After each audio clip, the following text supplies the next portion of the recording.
Efésios 6, a partir do verso 10. Vamos para a palavra.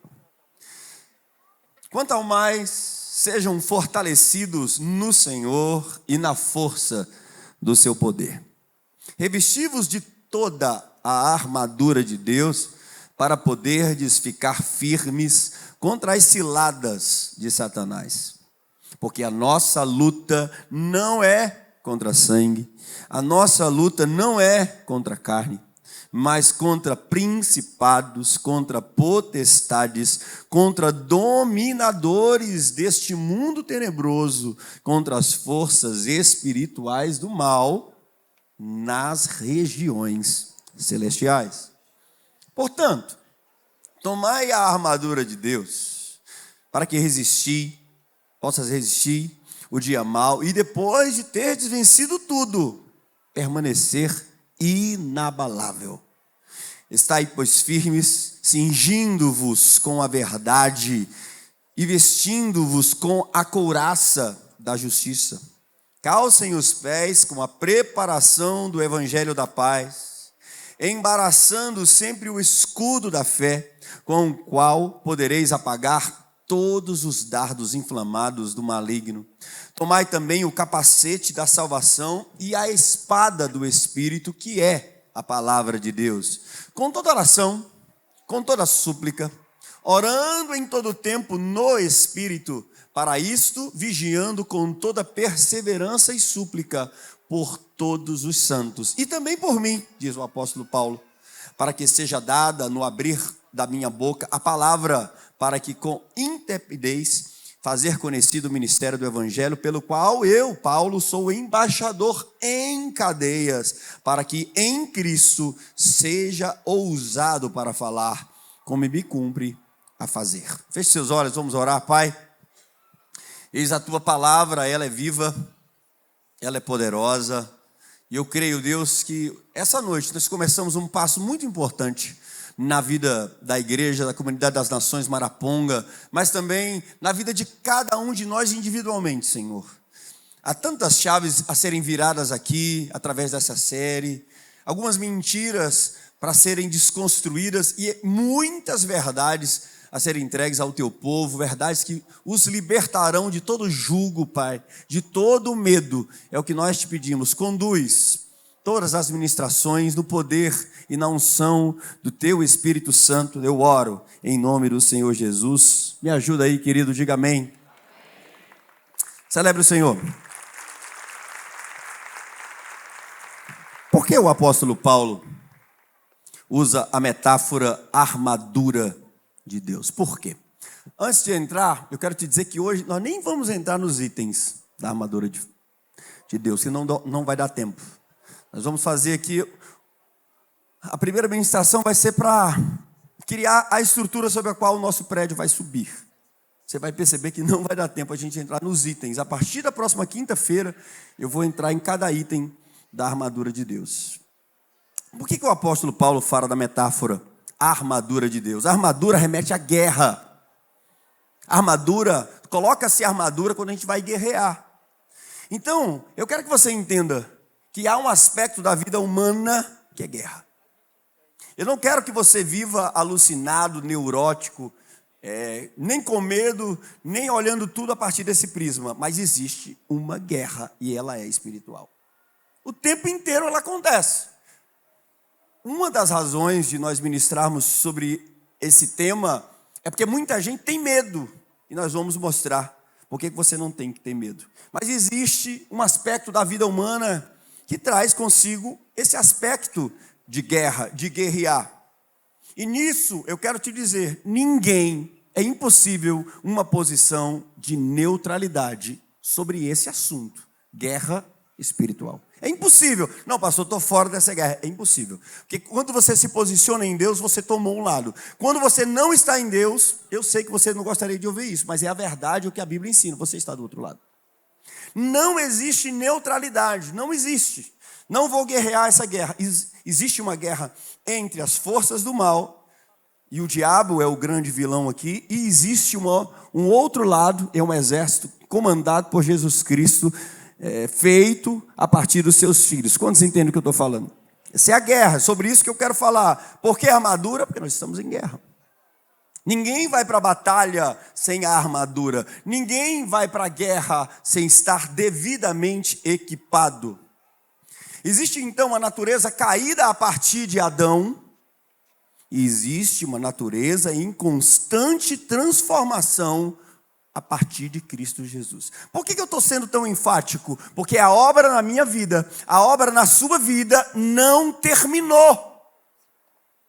A vida do justo é como a luz da aurora. A aurora é o quê? É aquela primeira claridade do dia. Não terminou a obra. Algumas pessoas, por exemplo, pensam assim, e eu quero ser muito enfático nisso. Por que isso é importante que eu estou falando para você? Porque se você acha que ao receber a Jesus, todo o processo da sua vida terminou, quando você errar, você vai desconfiar que você nunca nasceu de novo. Quantos estão entendendo o que eu falei? Entenda, a sua salvação, se você recebe Jesus hoje, ela está garantida. Mas o seu processo de conversão, ele está em curso. Então o teu caráter está sendo transformado dia a dia. A tua salvação, Deus te deu. Você abriu o coração, Jesus entrou, o Espírito Santo entrou. Salvação. Se você se mantiver ali, eu não vou entrar demais nessa pauta, porque aí vamos discutir o que Armínio diz, o que Calvino diz que não perde, Armínio diz que perde, não vou entrar nessa pauta. Mas é fato, hoje à noite você receber Jesus como Senhor da sua vida, isso não vai acontecer com você. Mas se Deus te levar hoje, você está salvo. Porque não é mérito seu, é ação de Deus. Agora, o que Deus tem para fazer na sua vida está em curso. É como uma Scania, eu vou dar esse exemplo, que precisa fazer literalmente a conversão. É rápido? Só os que torceram a boca. É rápido uma Scania fazer uma conversão? Ela vai mudar de direção. Ela vai lá, ela vai fazendo giro, até que ela dê uns 180 graus. Eu estava indo para lá e agora eu estou indo para cá. É um processo de conversão. Paulo diz assim: eu não me julgo ter alcançado, mas uma coisa eu faço.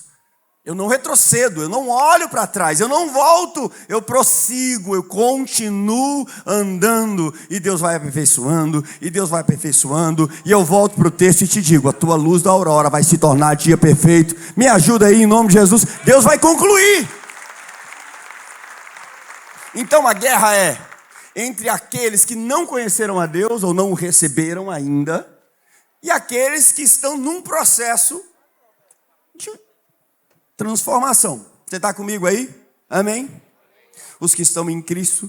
E tem também aqueles que ainda estão debaixo de um domínio do nosso arqui-inimigo, e o nome dele é Satanás. Entenda, a Bíblia diz, nesse mesmo texto, verso 12, a nossa luta, a nossa guerra não é contra sangue, não é contra carne. Traduzindo, pastor, a nossa luta não são contra as pessoas. Nós nos levantamos contra condutas praticadas por pessoas, mas o que nós atacamos é o espírito que move essas pessoas. Às vezes o espírito é literal, uma pessoa pode ser guiada literalmente, possuída, mas o espírito que mais guia as pessoas é a mentalidade. Consegue entender o que eu quero falar aqui? Então, um homem nascido de novo, ele pensa diferente, ele tem uma mentalidade diferente, ele tem a mente de Cristo, diz o apóstolo Paulo.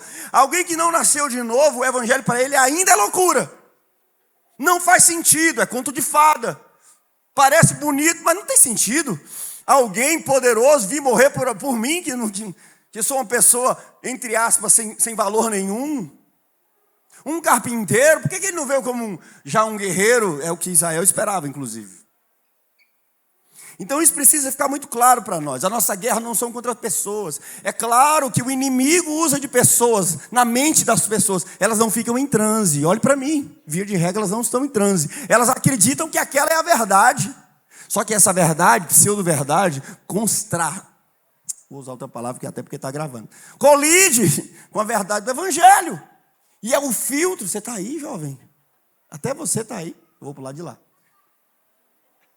Colide com a verdade do evangelho. Então qual é o filtro? Qual é a peneira? É a palavra de Deus. Então a gente combate condutas. Vou dar um exemplo aqui.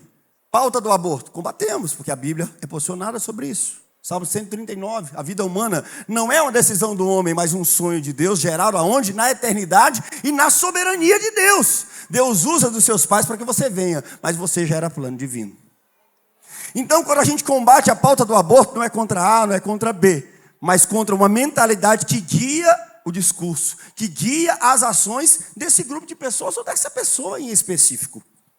A gente precisa separar isso. Por quê? Porque se a gente não separar isso e luta contra pessoas, essas pessoas, inclusive, não podem ser vítimas, entre aspas, do amor de Deus, porque a gente já está condenando essas pessoas ao inferno. Então eu quero morrer crendo que qualquer ser humano vindo para Deus pode ser transformado. Seja ele quem for, esteja ele no estado que for, porque a obra quem faz é Deus. O que ele precisa fazer? Ouvir o batido na porta do coração e escancarar a porta, pode entrar e fazer o que você precisa fazer. Me ajuda aí se você está comigo. A nossa guerra não é contra carne e sangue, sim contra principados, potestades. Aqui é espiritual, irmão. São demônios. Olhe para alguém e diga, não tenha medo.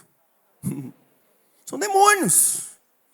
Dominadores deste mundo tenebroso. Por que essa frase do apóstolo Paulo? Porque o mundo ainda espera ser completamente redimido. E isso vai acontecer com a volta de Jesus, irmão.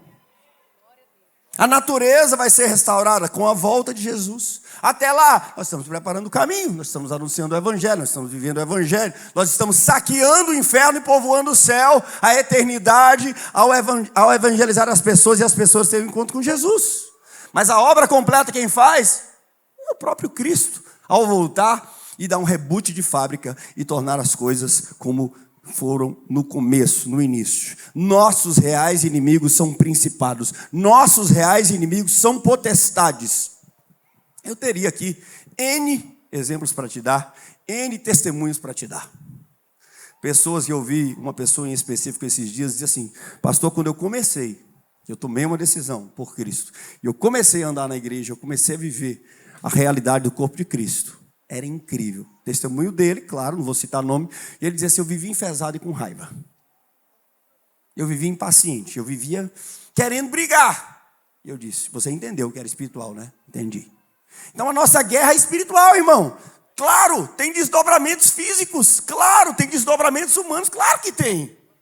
Mas o cerne dela, a razão dela é espiritual. Você está comigo? Alguns perigos que a gente precisa evitar. Primeiro, anote, até aqui já foram, eu acho que uns 4 ou 5 pontos importantes que eu falei.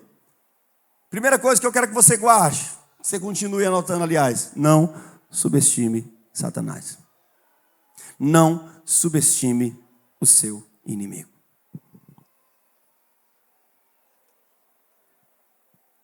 A maior estratégia de Satanás é convencer as pessoas que ele não existe. É impossível que você combata alguém que você ignora a sua existência. Você nunca vai enfrentar alguém se você acredita que ele não existe. Você vai colocar a responsabilidade sobre outras coisas, sobre outras causas, inclusive nas coincidências. Não subestime o diabo. Há pessoas que são tão sábias, se dizem tão sábias, que acham que o diabo não existe. Ao negar a existência do diabo, você jamais poderá combatê-lo. Como combater ações de quem você acredita não existir? Como enxergar ações de quem você ignora existir? Algumas pessoas atribuem ao diabo uma lenda, um mito, uma energia negativa. A negação do diabo, guarde essa frase, é a maior expressão do satanismo. A negação do diabo, a ocultação do diabo é uma das maiores expressões do satanismo. Quando você ignora que ele existe, ele tem um campo aberto para agir na sua vida. Olhe para alguém e diga, não tenha medo. Nós estamos começando a série, eu preciso te explicar muitas coisas, porque a partir da próxima ministração nós vamos entrar propriamente na armadura de Deus. O segundo erro, que é tão perigoso quanto o primeiro, qual é o primeiro? Subestimar a existência do diabo. Esse é o primeiro erro. O segundo é superestimar Satanás. O que é isso, pastor? É dar valor demais, é dar crédito demais, é dar poder demais para Satanás. Ele já foi vencido, ele já está sentenciado. Entenda isso uma vez por todas. Não ignore a sua existência, mas não dê poder a ele que ele não tem. Essa vitória já está ganha, irmão. Essa guerra nós vamos lutar, mas ela já está ganha. Pastor, você está dando spoiler do final. Pois é. Vai lá em Apocalipse e saiba como o mundo termina, como a história da humanidade termina e como ela recomeça. Deus já contou o final. É inadmissível que um crente lavado e remido pelo sangue de Jesus ande acuado com medo. É impossível. Não faz sentido nenhum. Há pessoas que superestimam o diabo, creem mais no diabo que em Deus, falam mais no diabo do que falam em Deus. Há cultos, e aqui eu preciso falar como pastor e profeta, amém? Onde o diabo é mais citado do que Deus, onde o diabo fala mais no microfone do que a voz ungida que vem do Espírito Santo de Deus, irmão. Não dê microfone para Satanás.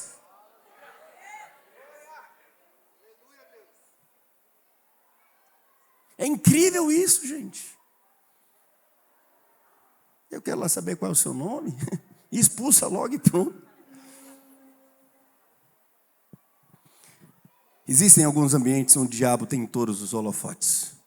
O diabo é real, mas ele nunca será o protagonista dessa guerra.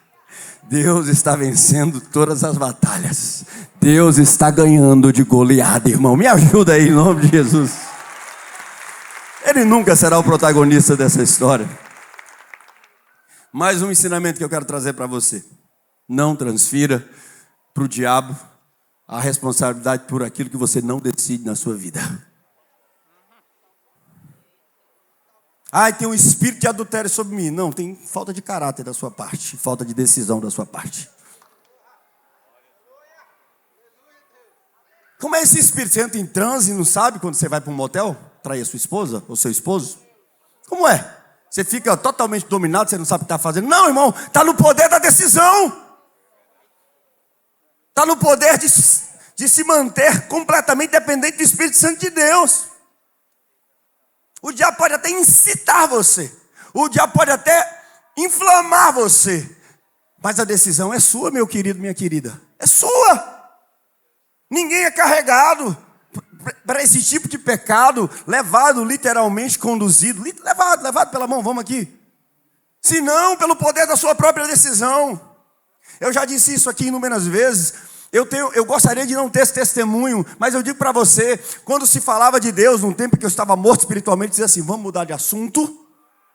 Eu nunca fiquei em transe quando eu estava em pecado. Eu sabia o que eu estava fazendo, e tanto é que quando a pauta era Deus, eu não queria conversar sobre isso, porque eu sabia que só tinha um caminho para mim, me arrepender. Então não dá para botar na conta do diabo aquilo que é decisão nossa, aquilo que é responsabilidade nossa. Entenda isso de uma vez por todas. Em nome de Jesus. Em nome de Jesus. Você está comigo aí?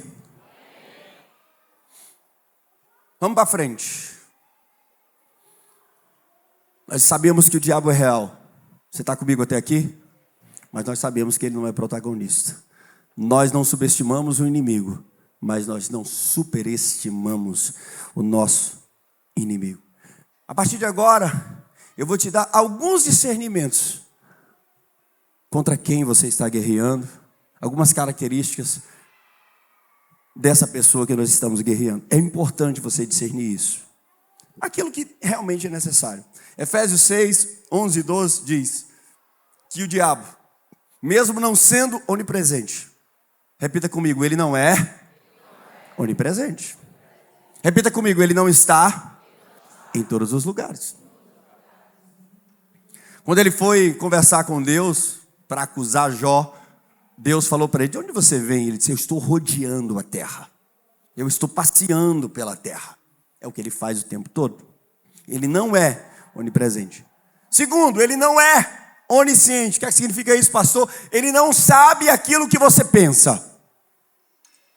Ele vai saber aquilo que você fala. Ele vai observar, e a gente vai falar sobre isso. Aquilo que você faz. Mas aquilo que está no seu pensamento, ele não tem o poder de saber. Ele não tem. Então não dê a ele esse poder, porque ele não tem. Ele também não é onipotente, ele não tem todo o poder. Ele tem agentes espalhados por toda a terra. Esses seres caídos, seres celestiais caídos, estão a seu serviço para guerrear contra o povo de Deus. A isso nós chamamos exército do inimigo. Potestades, principados nas regiões celestiais e no meio, na terra, andando de um lado e para o outro. Chamamos então atenção aqui, irmãos, para algumas verdades, mais uma delas. Primeiro, o reino das trevas possui uma organização. E isso é importante a gente entender. É tão importante porque às vezes a gente não consegue se organizar como igreja, mas o inimigo está completamente organizado. Você percebe que a maldade no mundo, vou ser mais prático hoje, ela está se organizando. Existe hoje uma modalidade de crime, chama-se crime cibernético. Há quantos anos atrás não existia? Sei lá, 20 anos? Estou esticando muito? 10 anos? Hoje é a coisa mais comum, crime cibernético. Você clica lá num, eu acho que é Fisher que chama, né? Phishing. Quando você clica num link, você acha, você ganhou uma promoção, você clica ali, você libera os seus dados para alguém. Ou você recebe uma mensagem, você ganhou um prêmio, digite o código que você recebeu, aí você dá àquela pessoa o acesso para as suas redes sociais, ela toma as suas redes sociais, enfim. Era uma modalidade que não existia. Perceba que o mal está estudando, investindo e se organizando. Existe treinamento, é a ordem no meio da desordem. E aí eu volto a explicar, enfatizar o porquê dessa série. Você vai entrar nessa guerra, mas você vai saber que precisa de uma armadura. E para quê? O que você pode fazer com cada item dessa armadura. Deus vai te dar discernimento. Eu estou quase falando aqui, mas não posso, pastor Flávio. É só quinta-feira que vem. O reino das trevas possui uma organização. Existe uma estratificação de poder, irmãos. Uma hierarquia no reino das trevas. Paulo fala de principados, poderios, príncipes deste mundo de trevas e exércitos espirituais do mal. É uma cadeia de comando.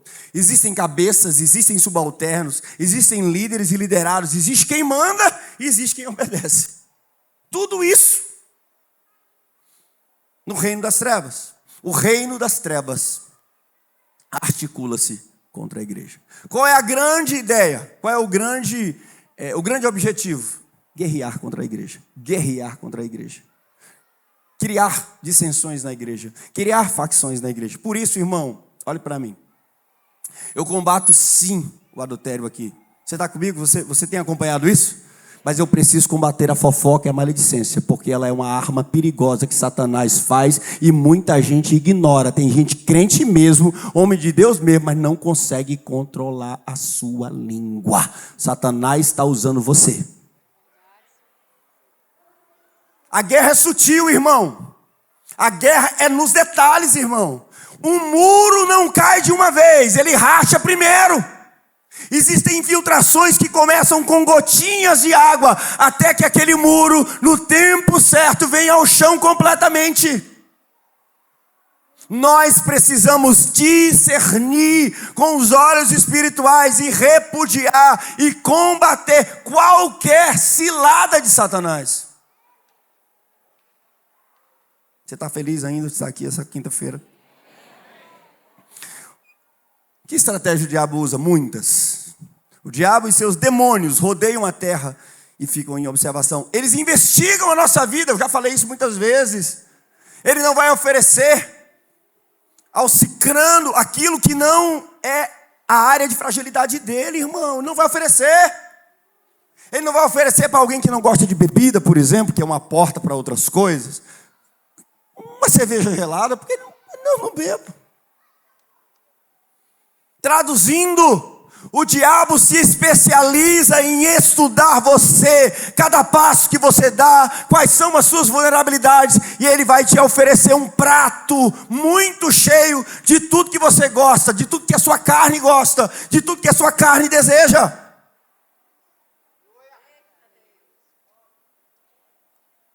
Ele não sabe fazer outra coisa senão observar. Ele chega para Deus e começa a acusar Jó. Por quê? Porque ele está observando Jó. Ele está estudando Jó. O problema é que nós, como crentes, damos ao diabo muitas vezes a matéria-prima que ele precisa para nos tragar.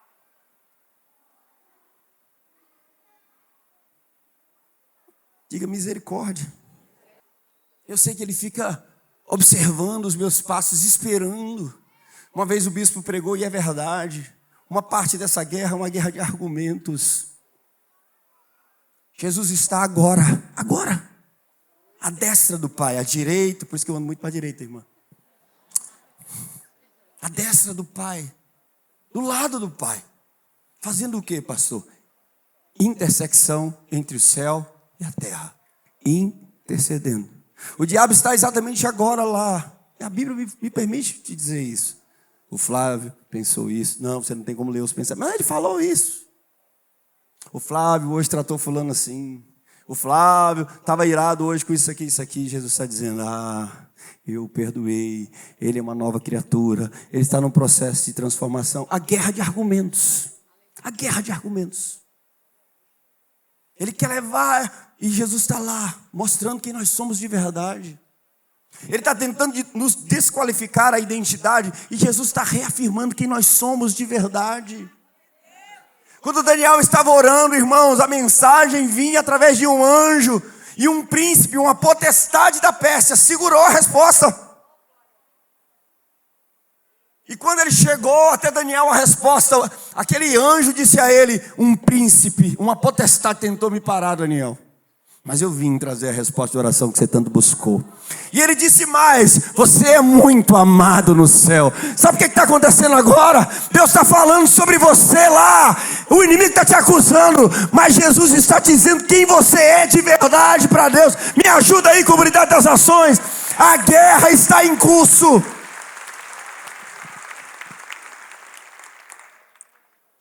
Algumas características desse inimigo. Primeiro, mentiroso. Quantos sabem que o Satanás é mentiroso? Alguém tem dúvida que Satanás é mentiroso? E por que você, quando está com medo, aceita a palavra que ele diz?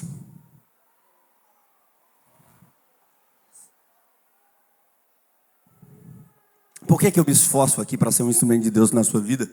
E às vezes você ainda sai daqui com medo. Por que tudo que Deus fala para você, você tem uma certa dúvida para saber se é de Deus ou não, mas se o diabo mandar uma mensagem para você, você acredita que vai morrer? Se você sabe que ele é mentiroso. Se você sabe que ele é ardiloso. Irmão, a gente não pode andar em temor. A gente não pode andar afrontado pelo diabo, acuado pelo Satanás. Não pode, irmão. Sabe quem pode dar autoridade ao diabo sobre a sua vida? Você mesmo. Porque Deus não dá autoridade a Satanás. Mas quando você abre a porta, aí sim. Então se você não abre, e se você está em Cristo, irmão, não tem jeito, ele vai perder toda a vida. Ele já perdeu toda a vida. O diabo é mentiroso. Segundo, ele é invisível, irmão. Eu estou sendo literal aqui. Você está comigo? Pastor, então explica melhor. Se ele é invisível, o que eu faço? Você não vai conseguir ver com seus olhos humanos. Você vai ter que ver com seus olhos espirituais. Tem coisa que você vai achar que é normal. Tem coisa que você vai achar, não, uma discussão tola. Os seus olhos espirituais vão lhe mostrar quando ardil. O que é ardil? O que é ardil? Se não uma estratégia subliminar, escondida, cheia de disfarces. Não dá para enxergar com os olhos humanos. Tem que ter discernimento espiritual. Lembre-se, a guerra é espiritual e tem subproduto e tem resultado físico humano. Mas a guerra é espiritual. A guerra é espiritual.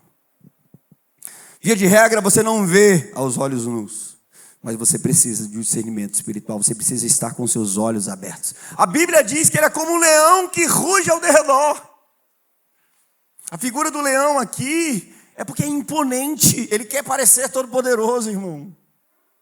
Ele quer amedrontar, ele ruge, ele grita ao nosso derredor. E por isso, ao estar ao nosso derredor, ele ouve todas as palavras que nós falamos, ele vê cada atitude que nós tomamos e acompanha cada ato daquilo que nós praticamos escondidos. Olha para mim.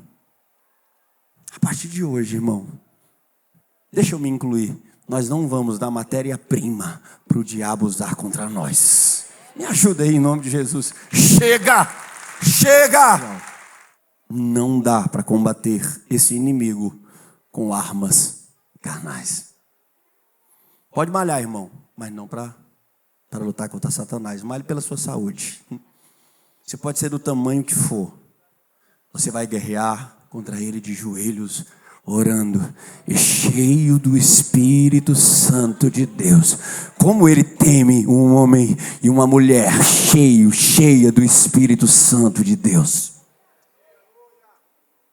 Eu lembro de uma experiência com a minha avó paterna, que já está com o Senhor.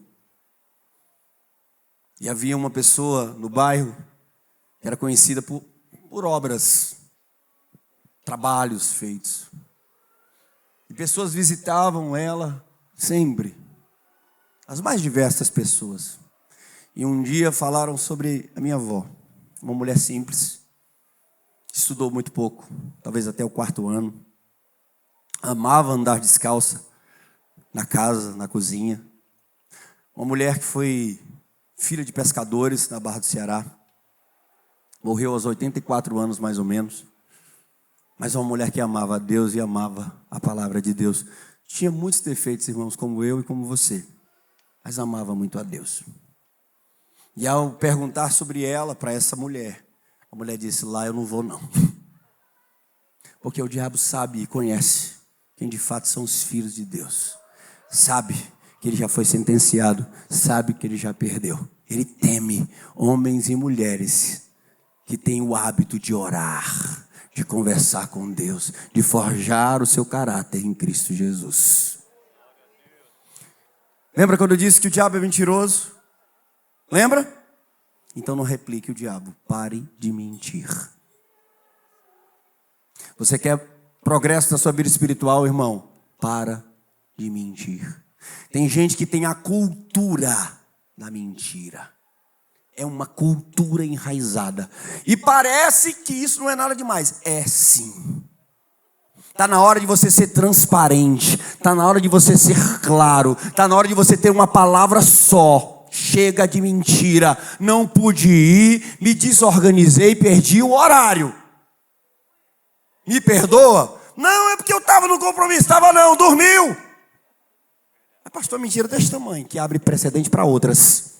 Chega de mentira, irmão. O diabo é o pai da mentira. E se você tem a cultura de mentir, você é um bom pupilo dele. Olhe para alguém e sorria. Além disso, querido, a Bíblia chama de diabo, chama de Satanás, chama de assassino, ladrão, mentiroso, destruidor, tentador, maligno, serpente, dragão, Abdom, Apolion. É muito adjetivo para esse desgraçado. Qual é o intento de Satanás? Roubar, matar e destruir. Como ele já sabe que está sentenciado à perdição eterna, ele quer levar o máximo consigo de homens e mulheres. Além disso, ele é astuto, diz a palavra. Irmão, muitas vezes a Bíblia diz que o diabo se disfarça como um anjo de luz. Por que você acha que o evangelho tem sido diluído por pseudos homens de Deus, irmão? Porque o mais perigoso não é o anticristianismo, mas o subcristianismo. Aquilo que parece o cristianismo, mas não é. Canta-se as mesmas músicas, tem a mesma liturgia, mas o conteúdo é completamente diferente. Chama-se de ardil de Satanás. Pastor, eu vou ficar na igreja tal. Até os louvores são iguais. E o que é que ele disse sobre Jesus? Não, ele disse que Jesus não é Deus não, mas isso é um detalhe. Isso é a espinha dorsal da salvação, irmão. Porque quem não recebe o Filho como Filho de Deus e o próprio Deus, não tem eternidade. Mas é uma besteirinha, pastor. Eu já ouvi isso inúmeras vezes. Acorda, irmão. Acorda, irmão. A tua salvação, a tua vida está fundada na verdade do Evangelho, da palavra de Deus. A Bíblia é sagrada. No meu tempo, que já faz um tempo, nós dizíamos que a nossa regra de fé e prática infalível. Nós cremos na inerrância da palavra de Deus. O que é que significa? Se a Bíblia falou, amigo, está falado. Prego batido, ponta virada, irmão. Não tem mais jeito, é a palavra. E ele é cheio de disfarces, ele é cheio de ardis, ele é cheio de dissimulações. Eu lembro de um filme, eu já citei algumas vezes aqui, O Advogado do Diabo. Tentei assistir esse filme de novo faz tanto tempo. E ele tenta contra a vida de uma pessoa, porque ele quer aquele homem, aquele profissional. Se eu não me engano, é um advogado. Faz tanto tempo. E ele tenta de uma forma, mas ele não consegue, porque de alguma maneira, daquela maneira que ele estava agindo, dava para perceber que era ele. Dava para discernir que era ele. Você está entendendo o que eu estou falando? Tem coisa que o diabo faz, você diz, aqui é Satanás. Então, no final do filme, aquele homem, salvo engano, depois eu vou assistir de novo, ele ganha a sua querela lá, a sua questão lá, a sua causa na justiça lá. Ele argumenta, ele é bom, ele sabe falar, ele é inteligente. E então o diabo se personifica, se disfarça como um repórter. E ele vai para dentro do banheiro com esse homem. Esse homem está no banheiro, está lavando as mãos. E o cara encosta nele, e mais ou menos isso. Ele fala, estou parafraseando aqui, cara, você é muito bom. Caramba, você arrebentou, cara. Você é o melhor que eu já vi. E o cara está se inchando ali, está se inchando. E o filme praticamente termina ali. Ele sai, quando ele sai do banheiro, aquele repórter é o próprio Satanás. Porque se ele não consegue te ofendendo, ele vai querer mexer com o teu ego. Ele vai inflar você. Ele vai te levar à soberba. E a Bíblia diz que a soberba é o prenúncio da queda. Agora, quem enxerga isso? Quem tem olhos espirituais abertos. Irmão, a Bíblia, olha, meu Deus, o que a Bíblia diz? Que é melhor a ferida do amigo leal do que os galanteios do falso. Me fala a verdade, amigo. Cara, você tem que mudar com isso. Você tem que parar com isso. Cara, você veio aqui me afrontar. Não, cara, sou teu amigo. Talvez ninguém tenha coragem de te dizer o que todo mundo está vendo. Cara, tu está vendo, tá rompendo na tua vida, mas tem essa área que tu está negociando há muito tempo. Você veio aqui para me ferir? Não, vim aqui para te dizer a verdade, porque eu te amo, cara. Agora chega um que de repente quer fazer de você uma escada, um trampolim. Porque você ocupa uma posição X, seja no ministério, seja no trabalho, seja onde for. Ele sabe de tudo dos seus erros, mas ele vai galantear você. Ele não está ali para te ajudar. Ele não está ali para fazer uma crítica construtiva. Ele vai adular você, até ele ter o que ele quer. E depois ele cospe você, como alguém que chupa uma laranja e joga o bagaço fora. O nome dele é Satanás, irmão. Satanás faz assim. Por isso que eu te disse que ele estuda cada um de nós. Ele é astuto. Olha para mim. Os ministros de Satanás, a pauta parecem pautas justas, irmão. A voz às vezes é mansa, mas ele está de máscara. Ele está ali para enganar. Você lembra da minha administração esses dias? Se melhorar, estraga. Ele olha para o projeto de Deus. Você não vai morrer não. É porque Deus não quer que você tenha o poder que Ele tem. Deus não quer. Deus está enganando vocês. Porque vocês, se comerem esse fruto, vocês vão ser igualzinho a Ele. Ele não quer que vocês sejam igual a Ele. E o que foi que o casal fez? Comeu. Olha o ardil. Olha o argumento. Então Paulo diz assim: precisamos tomar toda a armadura de Deus para poder resistir o dia mau. O dia mau, irmão, é aquele dia X, onde o diabo investiu um mês inteiro, 2 meses inteiros, 1 ano inteiro, e você está tão fragilizado, que é o dia do golpe de misericórdia. É o dia que você briga com a sua esposa e você lutou, não em Deus, mas pelo seu braço, para fugir do adultério, da pornografia. Ela fez tanta raiva. Ou não, houve uma discussão e disse assim: eu mereço. Eu vou me compensar. É o dia mau. E como é que a gente resiste o dia mau? Estou dando um exemplo. Faça aí o seu exemplo. É você no seu trabalho, aguentando ali. Diz assim: hoje eu vou botar para quebrar, vou esculhambar todo mundo. Aí negado: olha o crente. Coloca aí em prática o exemplo que funciona para você. Só tem um jeito de permanecer firme, irmão. Não tem nenhum ser humano que resista sozinho. A armadura de Deus todo dia. O que é que você está dizendo, pastor? Deus vai vestir você e você nunca mais vai tirar cada item dessa armadura. Me ajuda aí se você entendeu.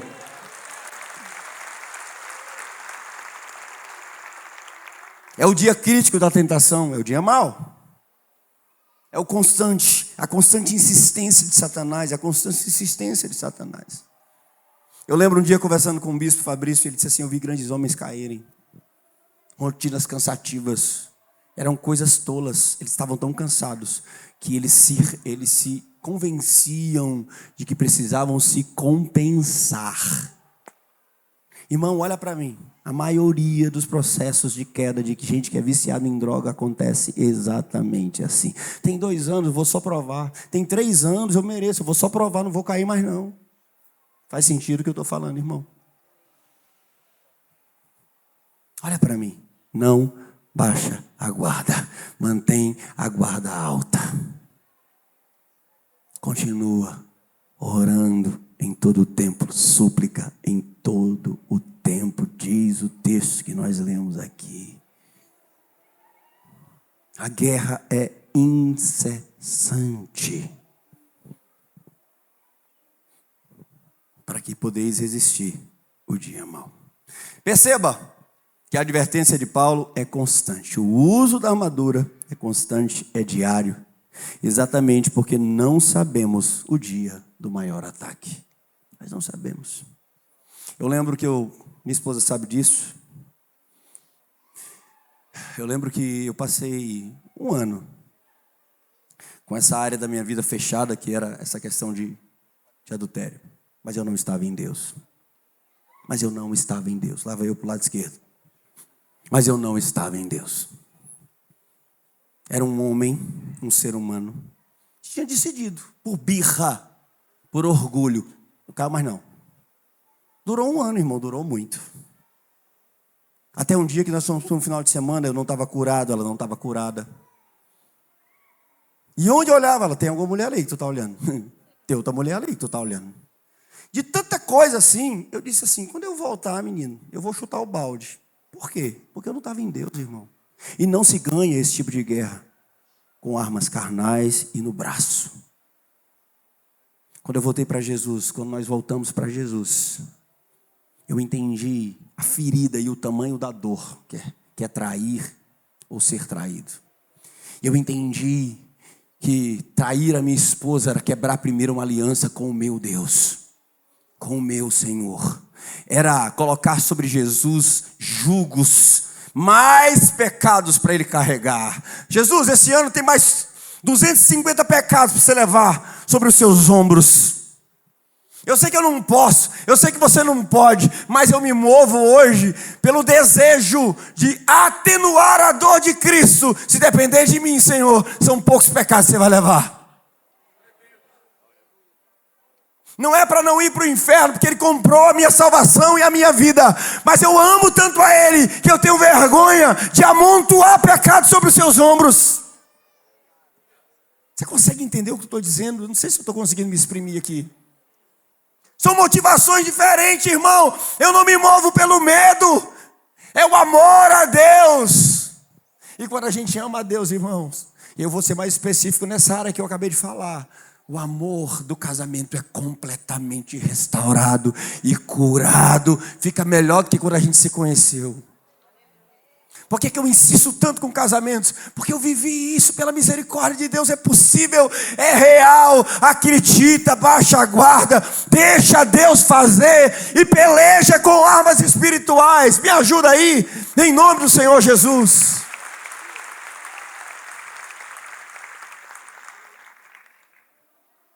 Hoje aparece um povo para conversar comigo, se eu ver a conversa mole, eu digo, amor, responde você. Ela vem, irmão, com os 2 pés, a voadora, viu?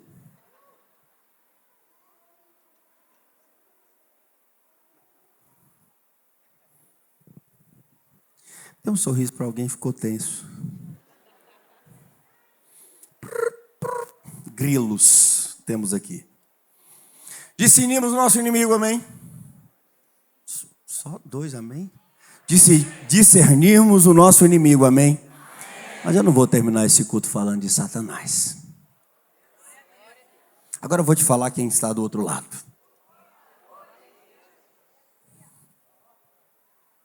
Eu gostei, é forte, irmão.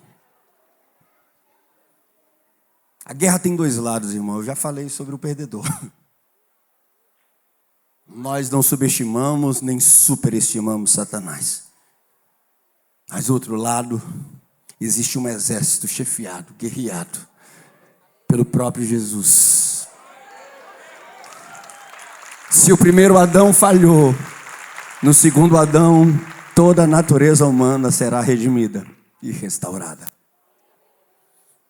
Em Colossenses 1,13, Paulo escreve dizendo, porque ele nos libertou de um império, de um governo, de um senhorio. Você fazia parte de um exército, nem sabia. Ele nos libertou e ao nos fazer livre, nos transportou para o reino do Filho do seu amor. Todas as vezes que alguém recebe Jesus como Senhor, esse transporte acontece. Eu lembro de uma série que foi muito famosa, eu acho que era coreana também, amor. Ih, está filmando hoje. Depois a gente corta, ou não. Eu digo que é montagem. Eu acho que era Round 6. Quem assistiu essa série? A série se dava numa situação de fragilidade, onde pessoas estavam endividadas, passando necessidade. E alguém aparecia como uma solução mágica, um jogo, você vai ganhar dinheiro. Só que o jogo era matando pessoas. Para você não morrer, você tinha que matar pessoas. E aquelas pessoas estavam cercadas numa ilha onde ninguém conseguia sair. E quando eu assisti essa série, eu só me lembrei desse texto. E ele nos libertou. E ele nos libertou e nos transportou do império das trevas para o reino do Filho do seu amor. E você está livre, mas você diz assim, mas eu quero ser servo. Você está livre, mas eu quero ser escravo desse Senhor que é capaz de dar a vida por mim. É como no Antigo Testamento, tantos anos, eu acho 7 anos, 70 anos, 50 anos servindo. Você está livre porque a lei te faz livre. Você a partir de agora é ano jubileu, você pode, todas as suas dívidas foram perdoadas, mas quem tem como Senhor a Jesus Cristo diz assim, fura a minha orelha, porque é um sinal que eu quero permanecer aqui, não por obrigação, mas porque eu encontrei alguém para chamar de amigo, alguém para chamar de Senhor. Não vos chamo mais de amigos, não me chamo mais de escravos, mas de amigos. Você está me entendendo aí? Esse é o Senhor, esse é o general que está do outro lado comandando outro exército. Somos soldados desse exército. Terceira verdade, o próprio Cristo peleja por nós. Ele não é apenas um general que dá ordens, ele vai à frente. Ele vai à frente. Romanos 8, capítulo 30, verso 31, diz assim, que diremos, pois, à vista dessas coisas? Se Deus é por nós, quem será contra nós?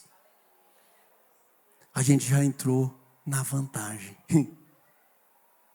Irmão, se na Copa de 94 a gente já entrava pelo menos com um gol do Romário, você imagina nessa guerra, o pessoal riu porque são muito novos. Você imagina nessa guerra, onde Jesus é o grande capitão, onde Jesus é o grande general. Eu sou de um tempo que a gente cantava, o nosso general é Cristo. Tudo velho aqui. É do tempo do Daciano.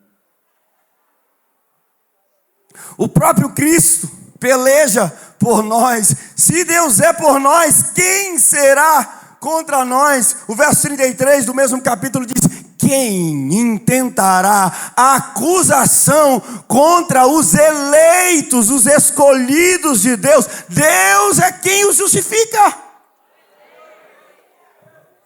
Perceba que Deus não aceita nenhuma ofensa mais. A acusação do diabo para aqueles para quem ele morreu e elegeu e tornou filho. Quem guerreia por nós? O próprio Cristo. No mesmo texto de Romanos 8, você vai ler todo esse capítulo essa noite. Ele diz, porém, em todas essas coisas, no verso 37, somos mais do que vencedores por meio daquele que nos amou. Somos mais do que vencedores por meio, mediante aquele que nos amou. Somos mais do que vencedores por meio daquele que nos amou. Me ajuda aí, comunidade das nações. Eu já estou te dando o resultado da guerra.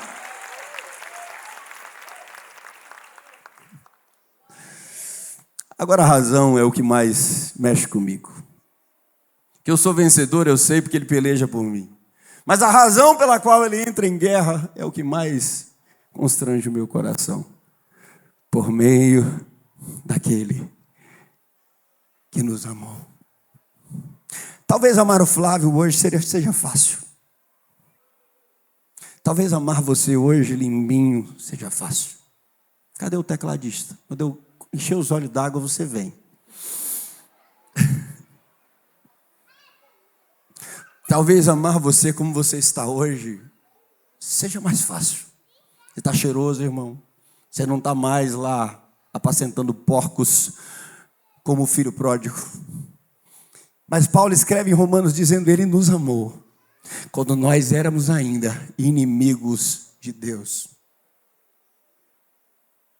Ele decidiu nos amar quando nós éramos antagônicos ao próprio reino de Deus, quando a gente estava povoando e engrossando as fileiras do exército de lá. Ele olhava e já dizia na sua plenitude: você não pertence a esse lugar.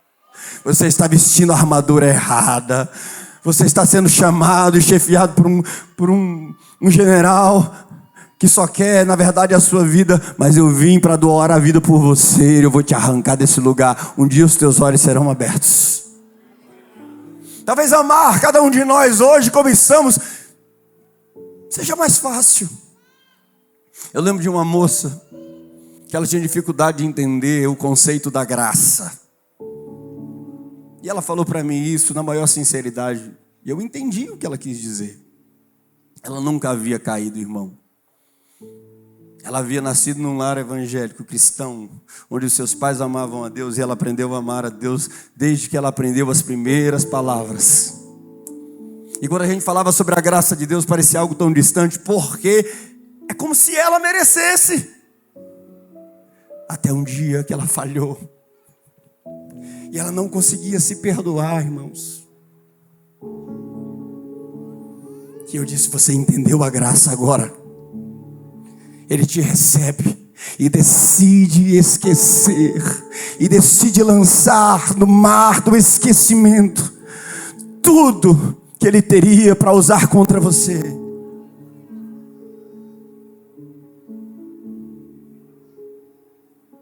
Mas ele nos amou quando nós estávamos destituídos de toda a glória de Deus.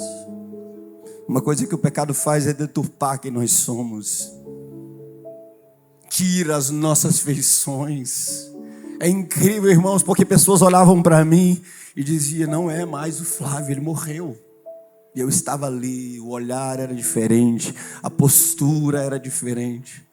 Mas na mesma medida, ou numa medida ainda maior, é quando a gente volta para Jesus.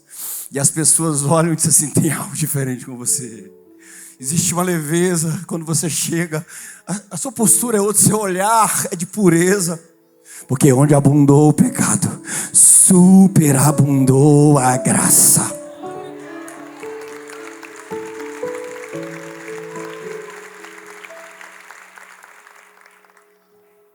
Por que ele entra nessa guerra? Porque ele decide nos amar. E por que nós somos não apenas vencedores, mas mais do que vencedores? Uma coisa é você pelejar e conquistar uma batalha. Outra coisa, primeiro, é você entrar sabendo que já vai ganhar. Segundo, que de fato o que você precisa é renunciar. Essa é a sua maior guerra, porque o resto e o mais importante, Jesus conquistou na cruz do Calvário.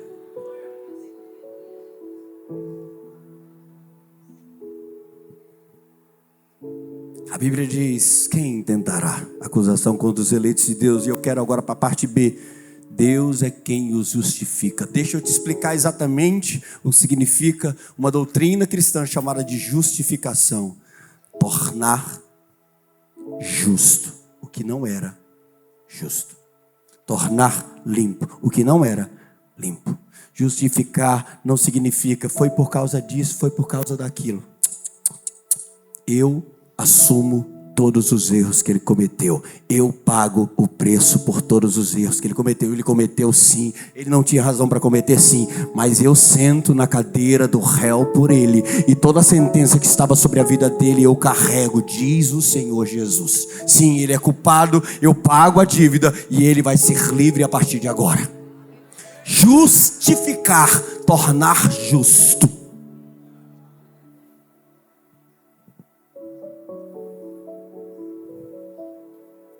A morte substitutiva de Cristo nos faz livres e vencedores. Somos de fato mais do que vencedores, pois a razão da nossa vitória não está em nós, nas nossas forças, mas naquele que nos amou e se entregou por nós.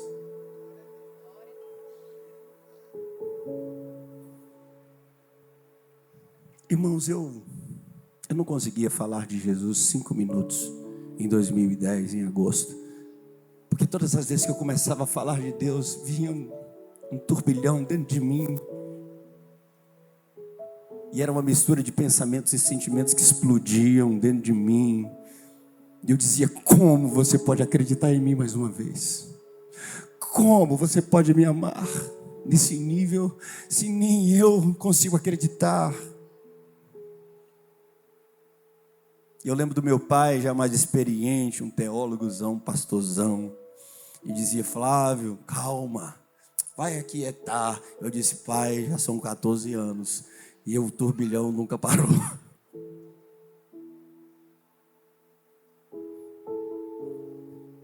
O que é que você quer dizer, pastor? É que eu ainda não me vejo merecedor. E se eu não mereço, ninguém merece.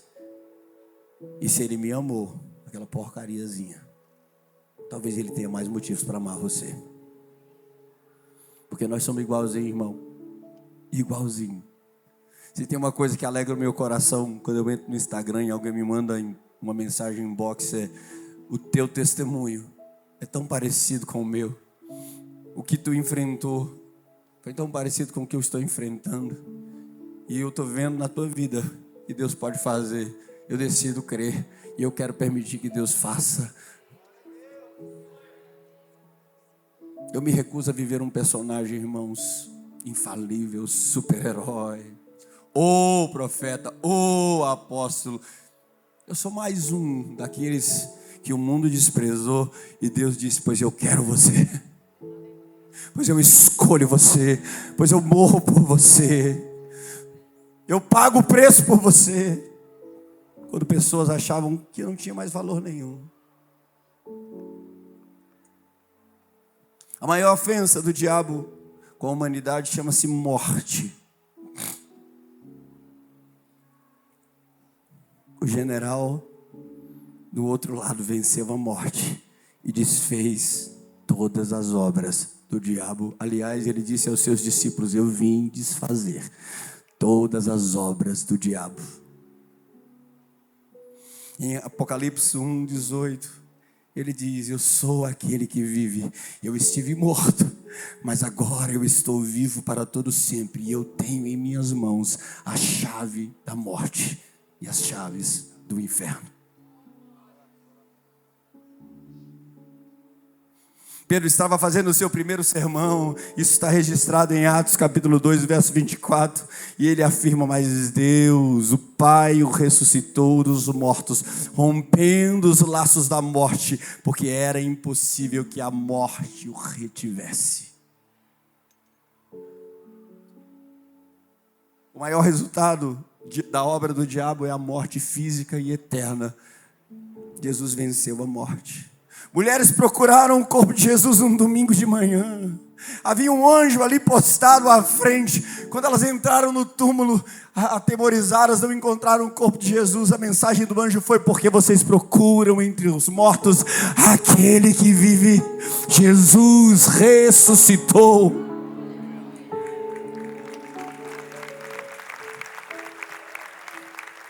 Escrevendo aos Coríntios, Paulo, no capítulo 15, 1 Coríntios 15, 55 e 56, e aqui eu termino. Paulo diz: onde está, ó morte, a tua vitória?